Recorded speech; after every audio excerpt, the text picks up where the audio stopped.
Hey there, ladies and gentlemen. Last episode we tackled the first two fights and I got mostly positive responses from it. There's a lot of discussion that sparks from these episodes and continues on in my Discord. I invite everyone to join in on that, and its link is in the video info. I've shared on my Discord that fights are difficult for me to plan out. Not really on the creative side, but so much as trying to reach expectations, as well as keeping the character's abilities within predictable constraints. I also want to remind everyone that the victors of these fights were predetermined. However, I literally grabbed my baseball cap, threw in a bunch of named tags, and pulled them out at random. Shikamaru vs Sakura was a random pick. But additionally, had I drawn Shikamaru vs Hinata, or Shikamaru vs Kankuro, or Amoi, he would have lost. He was always preset to lose here. But that doesn't mean my plans for Shikamaru are over. It means that we're just going to get different results from these exams. That may be a given at this point, but I had a considerable amount of people tell me that Tamari was done dirty. Maybe she was. But at the end of the day, she was preset in my planning to not move on, so it wouldn't have mattered who she was up against. I'd have had to figure out how to make her lose against whoever she fought.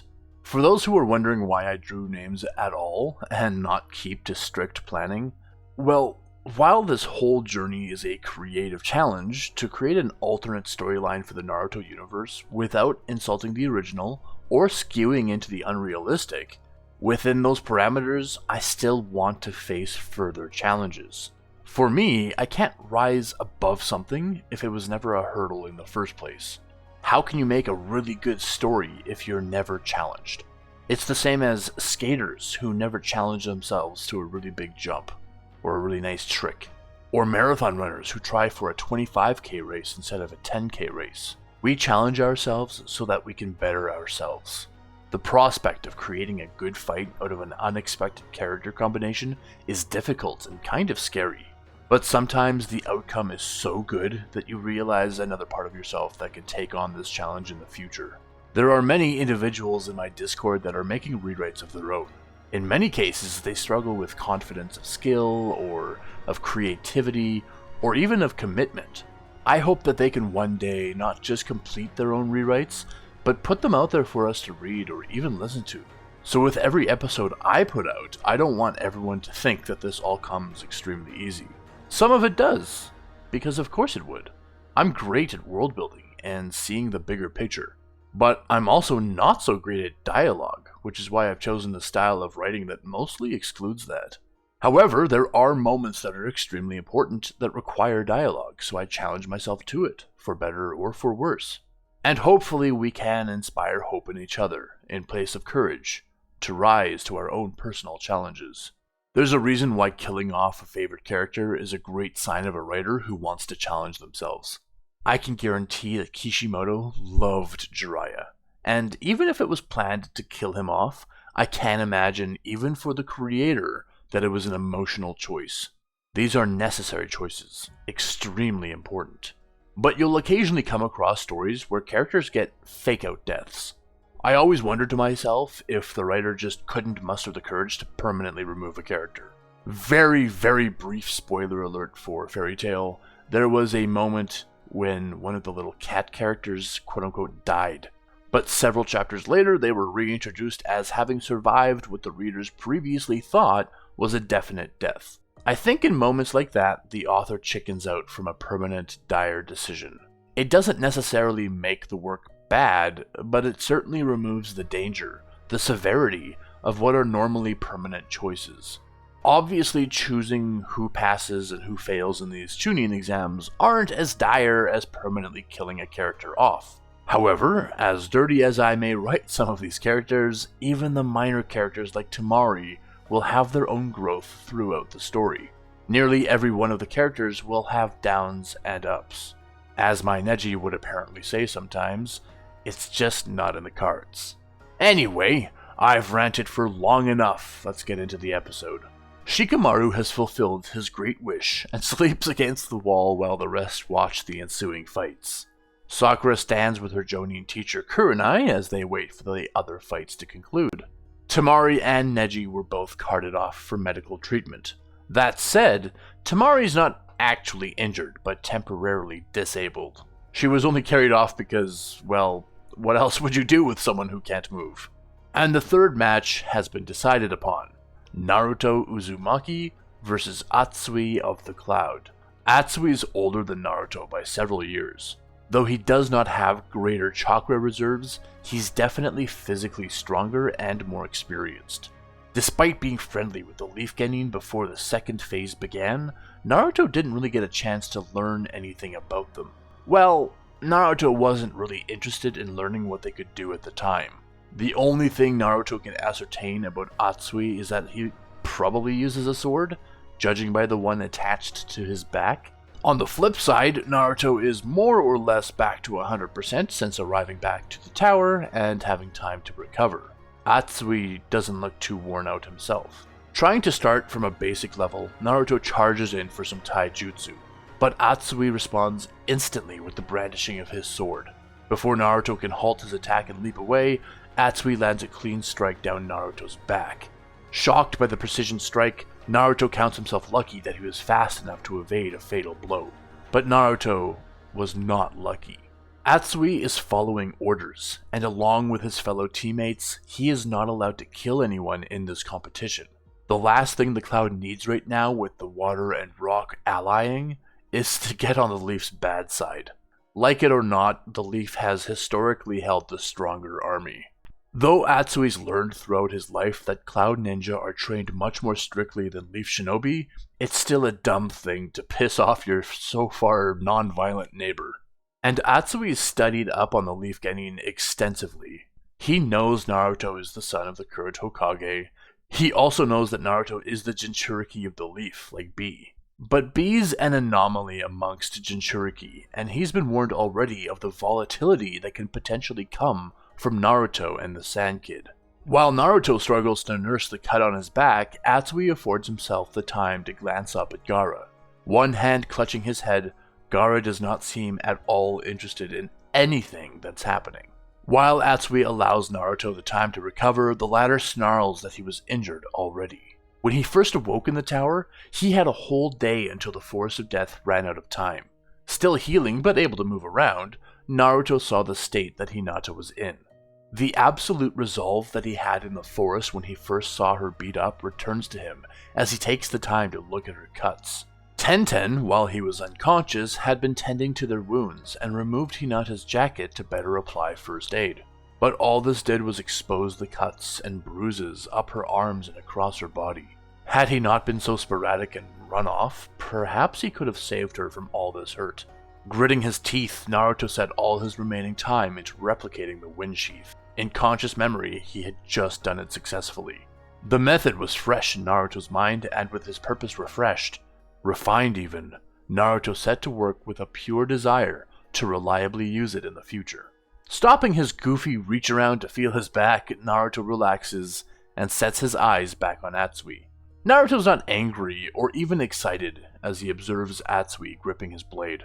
It's only been a couple seconds since he was cut, and he wonders why Atsui hasn't pushed his assault. The why isn't important though. Atsui is showing him mercy where he shouldn't. Performing the necessary hand seals, Naruto holds out his right arm. The force of the wind ripping around his arm is enough to shred his sleeve to pieces, but leaves his arm undamaged. The trick with the wind sheath is that Naruto has to constantly feed chakra in one direction. Generally, when he tries to exude chakra from his body, it just leaves in all random directions. But for the wind sheath, he needs to constantly be conscious of the direction he's flowing his chakra in addition to giving it elemental form. It's a level of constant attention he's definitely not used to. The Hiraishin is a single burst jutsu. Naruto only needs to exert his chakra in the direction of his kunai in a quick snap of effort, and then it's done.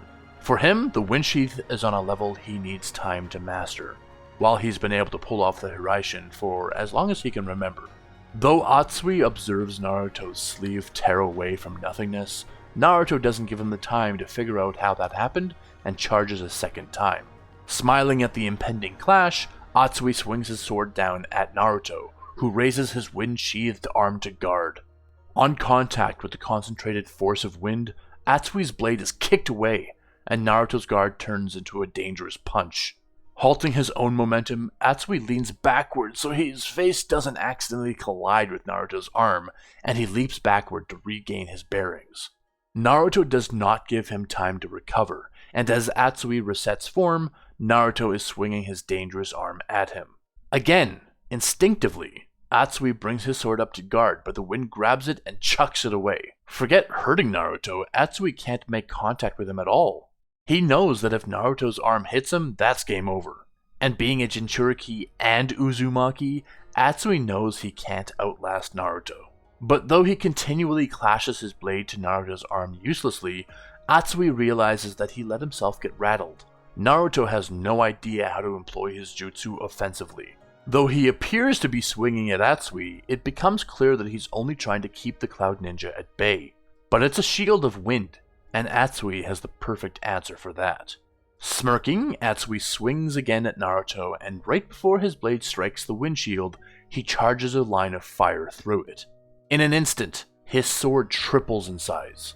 The actual steel of the blade stays the same size, but the fire he ran through feeds into the windshield and grows explosively in size and intensity. His sword now easily cleaves through the barrier and cuts Naruto's arm. The fiery part of his now massive blade also singes the side of Naruto's face. Dissolving his jutsu and retreating, Naruto cradles his face, hoping that he wasn't just disfigured.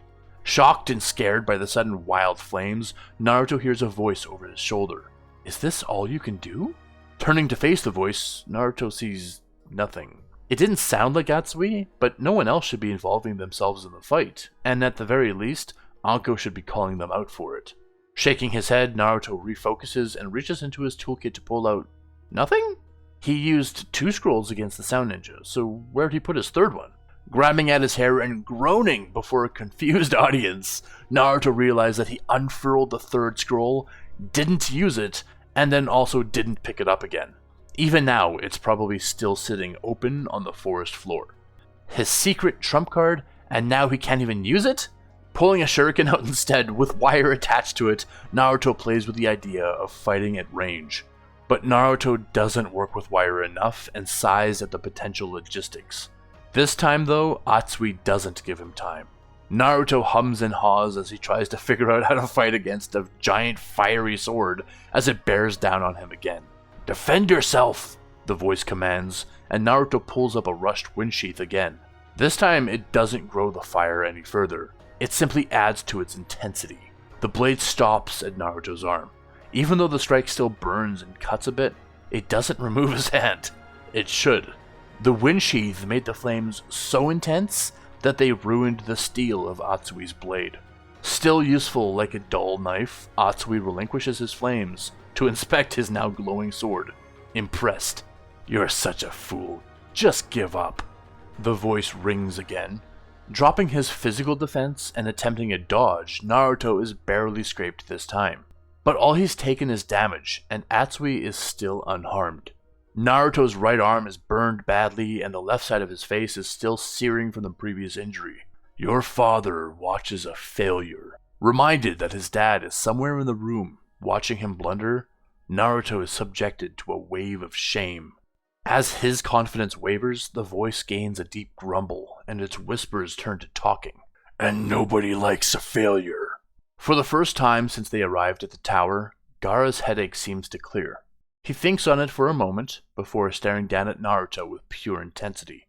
Naruto squints as a headache suddenly strikes, but as he watches Atsui, he notices the room seem to get darker, its corners disappearing into the black.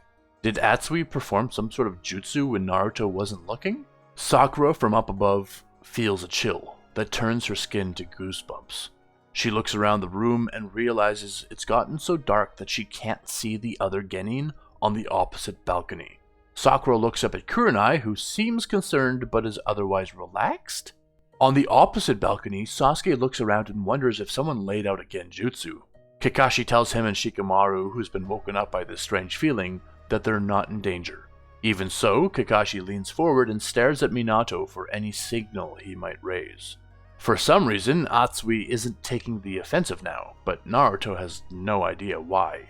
Compared to every other moment of the fight, it would be now that he's most vulnerable, with his concentration shattered by the growing headache. Looking at his arm where the wind sheath was, Naruto sees red chakra draping it instead. He raises it up with an open palm, confused. Almost having an out-of-body experience, Naruto watches his open hand close into a tight fist. Watch how I can make success from such failure. The voice growls as it suddenly wrests control from Naruto of his entire body. Naruto grunts with pain as he fights in vain to keep his body to himself. The fox's chakra has already entirely enveloped him. Unlike in their fight against Zabuza, Naruto is still fully conscious and can see and feel everything the fox is doing with his body. As Fox Naruto launches at Atsui, who raises his sword to defend, Fox Naruto grabs and breaks the sword in two. He finishes the lunge by gripping Atsui's sword wrist. Squeezing hard, Fox Naruto crushes Atsui's wrist, who immediately realizes the danger and throws in the towel. Characters like Choji, Ino, Sakura, and even Karui and Kiba are recoiling at Fox Naruto's furious power. But Fox Naruto doesn't care for surrender and attempts further harm. Intercepting him, Minato grabs Fox Naruto and suddenly, both are standing on the roof of the tower. Fox Naruto tries attacking Minato, but the Hokage easily outmaneuvers the primal strikes. Forming several quick seals, Minato lifts Fox Naruto's shirt and places a jutsu directly onto the seal. The muscles in Naruto's abdomen all seize at once and the chakra cloak evaporates. Wobbling, Naruto falls forward into Minato's arms and both reappear on the arena floor.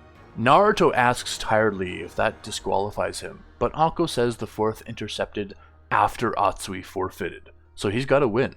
Minato holds her judgment and brings her with him to talk with Baki and Darui about the decision.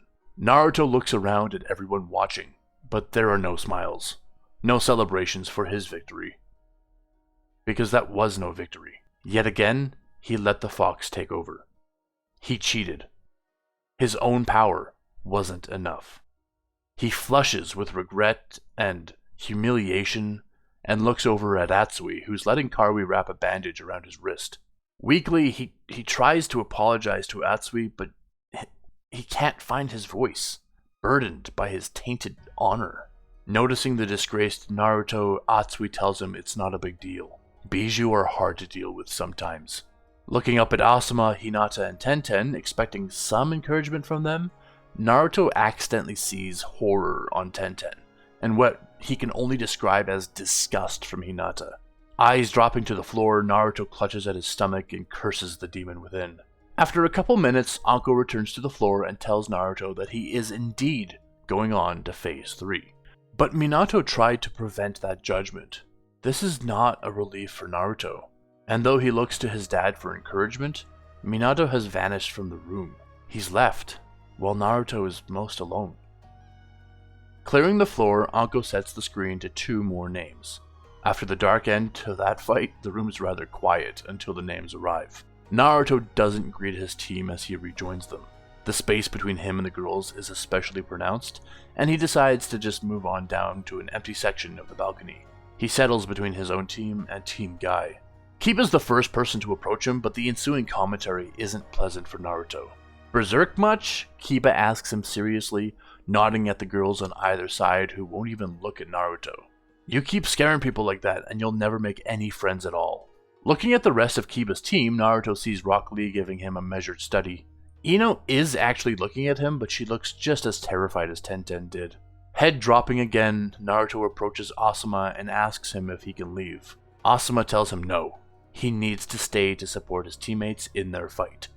The screen stops at last at the next 2 combatants. Choji Akemichi versus Shino Aburame. Shocked by the result, Choji looks to Kurenai and asks her why he's being pitted against his own teammate. She tells him that the names are chosen indiscriminately, completely at random. Anyone can be pitted against anyone else. That's just how it works. She wishes them both luck and to try their best as they descend the stairs. Shino can tell that Choji's flummoxed by the sheer luck of their names being drawn. Muttering to Choji as they make their way down the stairs, Shino reminds him that they're still allies. They're not fighting to kill each other, they're just sparring. But obviously they have to try a little bit harder than normal here. He asks Choji to not roll over for him. Shino wants a real challenge, and he'll give Choji the same. Agreeing, they walk out to the arena and wait for Anko to signal the start of combat. As soon as Shino releases his first wave of bugs, Choji performs a quick fireball to blast them out of the air. Activating his expansion jutsu, Choji enlarges his hands as he tries to close the distance with Shino, and catches further bugs that try to flank him. In his right hand, he successfully catches one swarm. In his left, he catches a bunch of bees that just immediately sting him across his hand. Instantly withdrawing, Choji's hands return to normal size with the interrupted concentration. Surprising him with a sudden assault of taijutsu, Shino stays on Choji's left side to apply further damage to his stung hand and arm. Retreating from Shino, Choji hears the buzzing surrounding him as Shino tries to close the distance. Doing a body expansion jutsu once more, Choji goes for the human cannonball, banking on the possibility that Shino's not agile enough to dodge at his proximity. As his rolling body chases Shino around the room, Shino explains to him that when he uses expansion jutsu, he's just creating more surface area for his bugs to bite and sting. And indeed, the longer Choji rolls around for, the more stings he incurs. Eventually, the pain overrides his concentration, and the expansion jutsu is cancelled out. Returning to his normal size and faced with a swarm at Shino's back, a now swollen Choji raises his hands and gives up. In seconds, the bugs all disappear into Shino's clothes, and he leans forward to help Choji up. Wincing at the many stings, Choji laughs a little and admits to a few of his rushed decisions in the fight. Shino asks him how much the stings hurt, because he hasn't augmented his bees very much yet. Choji tells him that the pain is more annoying than debilitating, but enough of them, and he's sure he would have been reporting differently. They return to Kurenai's side, who seems pleased with both of their performances. Anko gets the screen going again. Kiba looks around at the remaining genin and wonders who could possibly give him the greatest challenge. If he can remove them from the competition now, then whatever's to come will be much easier to handle. On the flip side, if he got an easy opponent, then the remainder would be tough against tough. He thinks to himself which would be the better outcome at this stage of the competition. Kankuro is getting fidgety, perhaps uncomfortable having to stand beside Gaara alone now that Temari was taken away. They may be brothers, but that has never seemed to affect anything with Gaara's decision-making. Omoi rolls his eyes and glances at the remaining Sand siblings. He hopes that they don't end up fighting. He'd rather humiliate the Sand on a bigger stage than here, with a limited audience. Ino is getting antsy that she hasn't been chosen yet, and with more familiar faces being removed from the roster, that only leaves the mysterious foreign ninja. She'd much rather fight someone she knew than someone she didn't, regardless of who won. It's just a comfort thing for her, especially after everyone was shaken by Naruto's Nine Tails display. At last, the screen stops. Kiba Inuzuka versus Tenten. And that's another episode in the bag. I had a lot of fun with this one. Obviously, Naruto's issues was the highlight, or rather, lowlight of the episode, and we finished off with a much more gentle fight between Choji and Shino. I actually just assumed that all the Cloud Ninja were lightning types. Upon remembering that Atsui is actually a fire type, it made the fight much easier for me to choreograph. I mean, I know Atsui's whole shtick is catchphrases revolving around fire and heat, but I just for some reason couldn't remember that he used fire in the show, so the dots didn't connect for me at first. The relationship between lightning and wind is very odd to me. We see B use lightning to cut through a blade, but we also see Asuma throw a wind dagger and have it easily fly through a tree and into a boulder behind. So I don't know how a lightning charged blade would interact with a wind charged blade. Is it as simple as both make the blade sharper, but wind makes it even more sharp?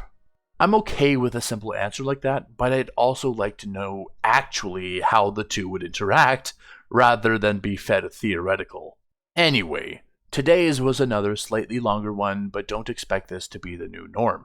I just really wanted to expand on Naruto and his developing state of mind in those moments. I mean, he watched himself not just cause unnecessary damage to Atsui, but also attack his own dad. Look forward to Friday for the next episode, and always remember, the sky's the limit.